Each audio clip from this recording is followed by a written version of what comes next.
O mga kabunyog, mga kababayan, welcome sa isa na namang episode ng ating Attorney Enzo Bunyog. Napapanood rin tayo sa ating Facebook page, Informador.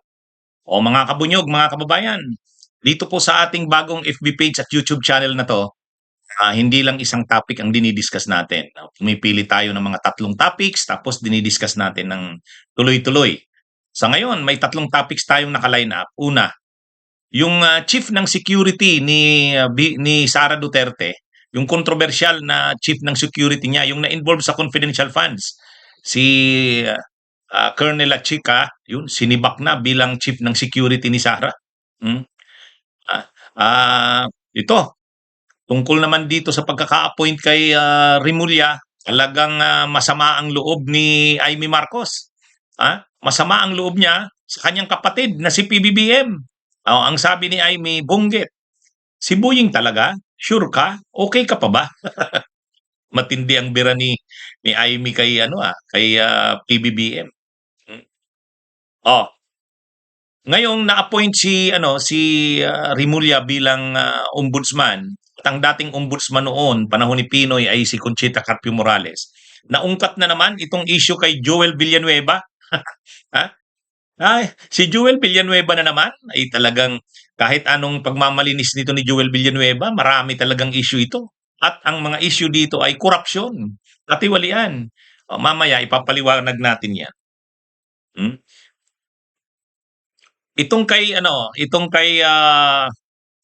Itong sila Chika, yung commander ng AFP Security and Protection Group. Si Colonel Dante La Chica, sinibak na. Sinibak ng AFP, tinanggal na doon sa security ni Sara Duterte. Ang dahilan, yung pagkakadawit nito doon sa controversial na confidential funds. Tama lang naman yan. Matindi rin kasi ang naging papel nito ni La Chica doon sa confidential funds ni Sara. Alam naman natin kung anong nangyari doon.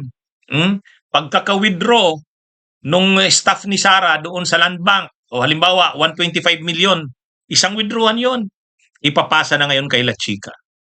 Si La Chica na ngayon ang bahala. Ang problema, hindi naman ipatawag itong si La Chica kung saan na napunta yung pera na yun.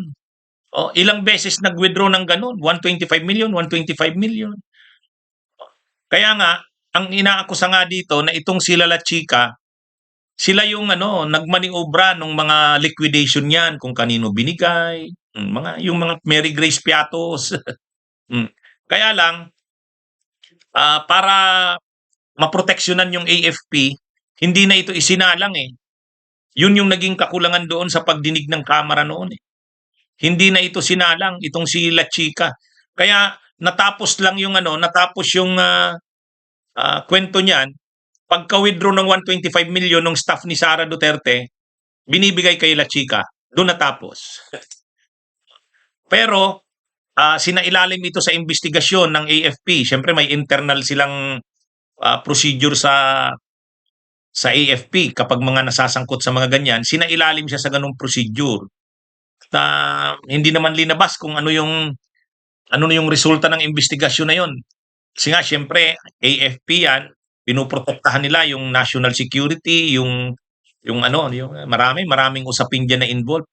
Pero ngayon, ito na nga, ang latest na balita, tinanggal na ito sa pagiging chief ng security ni Sara Duterte.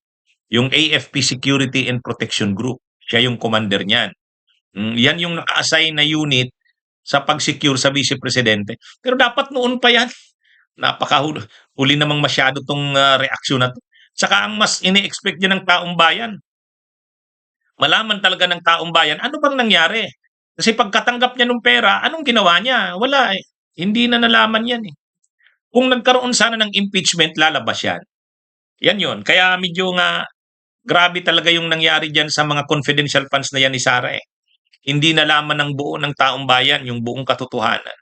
Dahil nga sa una, hindi nilabas sa publiko yung investigasyon dito kay La Chica eh. Kaya hindi rin nalaman ng taong bayan. Pagkatapos niyan, ngayon na lang natin nabalitaan yan yun, sinibak bilang commander ng AFP Security and Protection Group. Hindi lang naman dapat pagsibak bilang commander ng AFP Security and Protection Group. Dapat malaman ng taong bayan ano yung pananagutan niya doon sa confidential funds. Oh, at ano, may kaso ba siya? Oh, yun dapat ano. Kaya alam nyo, ang dami talagang ano ang dami talagang dapat na managot sa mga nangyayaring katiwalaan nito sa ating bayan. Hindi lang naman sa flood control. Yun na nga, yung confidential funds na yan, naabuso yan. At ito na nga, tina-chief ng security ni Sara na i-involve dyan. Kaya lang, dapat na ang gustong makita ng taong bayan ngayon, yung pananagutan. Paano siya pinanagot dyan sa bagay na yan? Yan yung wala yan yung hindi makita. Yan ang nakakalungkot. O ito, si Amy Marcos, binira mismo ang kapatid niyang si Bongbong. Hmm? Grabe ang patama niya kay Bongbong. Tungkol dito sa pagkaka-appoint kay Rimulya.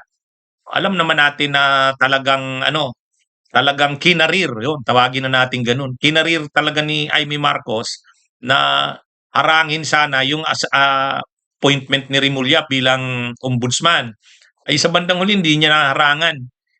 Siyempre, talaga namang desisyonado siguro si PBBM na ang gawin niyang ombudsman ay si Rimulya. Kasi kailangan niya talaga ng matibay na ombudsman. Sila Amy Marcos naman hinaharangan kasi tingin nila magiging matapang itong si Rimulya sa pagkaso sa mga Duterte, lalo na kay Sara.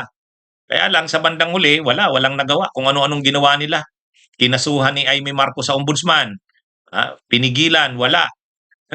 Kinasuhan pa ni Topacio, kinasuhan pa ni Baste. Mayroon pang mga sworn opposition si Marcoleta sa Senado. Kung anong ginawa nila para mahadlangan ang appointment ni Rimulya pero walang nangyari. Sa bandang huli, nanaig pa rin si Rimulya at kaagad inappoint na ni PBBM. Kung ngayon, medyo galit si Amy. Sabi ni Amy Marcos, "Bonggit, si Buying talaga? Sure ka ba? Okay ka pa ba?" Matindi naman ang reaksyon ni Amy Marcos. Tinanong niya pa si PBBM kung okay pa ba. Wala siyang magagawa eh. Walang magagawa dyan si Amy. Kasi kay PBBM, ang kailangan niyang ombudsman, unang-una, yung mga dapat kasuhan, lalo na dito sa mga kontrobersya na ito sa flood control, ay dapat makasuhan. Lalo na yung kahit na yung mga galamay ni Duterte, dapat makasuhan. O sino lang ang nakikita ni PBBM na pinagkakatiwalaan niya sa ganyan na hindi natatakot? May tapang na magkaso sa mga ganyan. Si Rimulya. Pangalawa, siyempre, ang ombudsman na yan, 7 years siya nauupo hanggang 2032.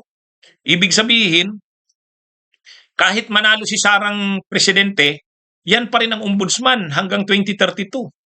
Kung halimbawa ang manalong presidente si Sara sa 2028, ang ombudsman pa rin yan si Buying Rimulya. At siyempre, gusto rin ni PBBM na mayroon siyang proteksyon. Kung hindi na siya presidente, ang ombudsman ay protektado siya. O ganyan naman ang ginagawa ng mga presidente. Ay maalala natin si Gloria Macapagal Arroyo noon, ang linagay ng asawa niya na first gentleman, si Mike Arroyo. Ang linagay na ombudsman noon, si Merceditas Gutierrez, tao nila yan. Ka-classmate yata yan ni Mike Arroyo sa law. Ganun talaga ang mga dating ang mga presidente bago sila umalis, ang linalagay nilang ombudsman, tao nila. O halimbawa si Samuel Martires, tao rin ni Duterte yan. Proteksyon niya yan. So siyempre sa parte ni PBBM, maglalagay siya ng ombudsman na pag umalis na siya, yung ombudsman na yan, nandyan pa yan, kahit hindi na siya presidente, poprotektahan din siya. At may tiwala siya kay Rimulya. Yun ang rason. Kaya ang tanong ni Amy Marcos, sure ka ba? Okay ka pa ba? Ay natural, siyempre ang iisipin ni PBBM, una, ngayon, dapat yung mga gusto niyang kasuhan, kasuhan. Hindi matatakot. Ay sinong nakita niyang nasubok niya na sa ganyan? Ay di si Buying Rimulya. Kaya lang, sa parte ni Amy, talagang galit si Amy kasi alam niya na hindi sasantuhin ni Buying Rimulya ang mga Duterte. Tsaka si Buying Rimulya rin, siyempre, piko na rin yan kay Amy.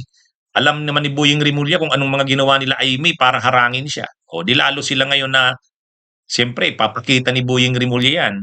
Yung mga kaso ni Bongo dyan na hindi na aksyonan, di-desisyon na yan.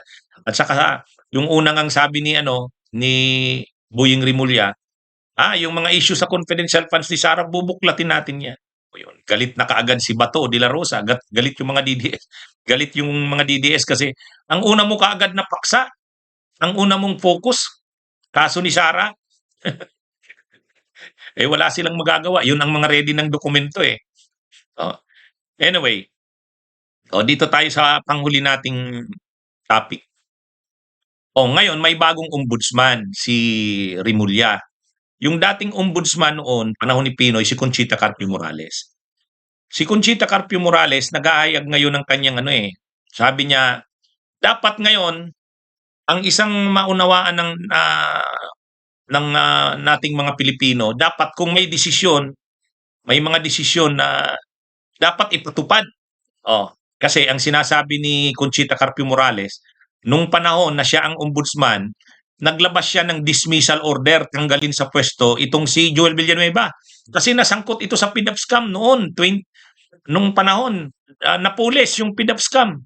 Nasangkot din itong si Joel Villanueva noon. Kaya yung pagkakasangkot ni Villanueva sa mga kasong ganyan na katiwalaan, hindi lang naman noon yan, ay ngayon yan. Noon pa, nasangkot na siya. Kaya nga sabi ni noong panahon na ombudsman itong si Conchita Carpio Morales, nag-order na siya na i-dismiss yan. Kaya lang ang ginawa ng Senado, hindi sinunod.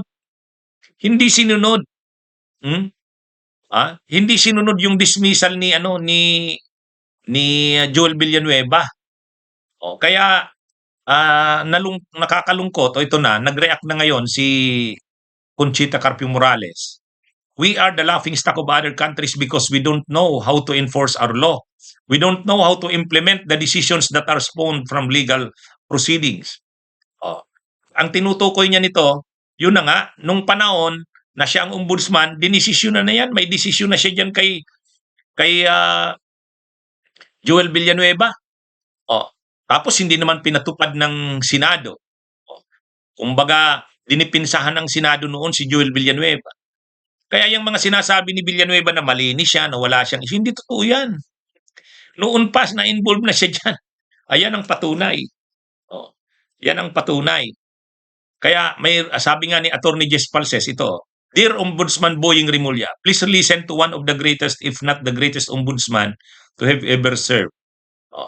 Kaya ito kung mayroon na naman ngayon na mga orders laban dito kay Joel Villanueva, lalo dito sa nasasangkot na naman ito dito sa anomalya sa flood control, dapat sundin na yan. Yun ang ibig sabihin ni dating ombudsman Conchita Carpio Morales. Hindi pwede yung may mga desisyon tapos hindi naman nasusunod. Kaya ito ring si Joel Villanueva, ikaw na naman, Joel Villanueva, nagmamalinis ka na wala kang mga kinasasangkutan ng mga issue. Yan, inilabas na ngayon ni retired Ombudsman Conchita Carpio Morales. Noon pala na siya ang ombudsman, 2016 yata, linabas yung order na yun. Hindi naman inimplement ng Senado. Kaya pagkatapos nag-retire na rin itong si Ombudsman Conchita Carpio Morales, umalit sa kanya si Martires, ay lalong walang nangyari. Kasi kaalyado ni Duterte itong si Villanueva. Kaya yung mga asta ni Villanueva na parang katulad ni Cayetano na malinis sila, wala silang kinakasangkutan ng mga kaso, ayan, lumabas na yung issue na yan. Mga kabunyog, mga kababayan, ito po ang ating Attorney Enzo Recto Bunyog.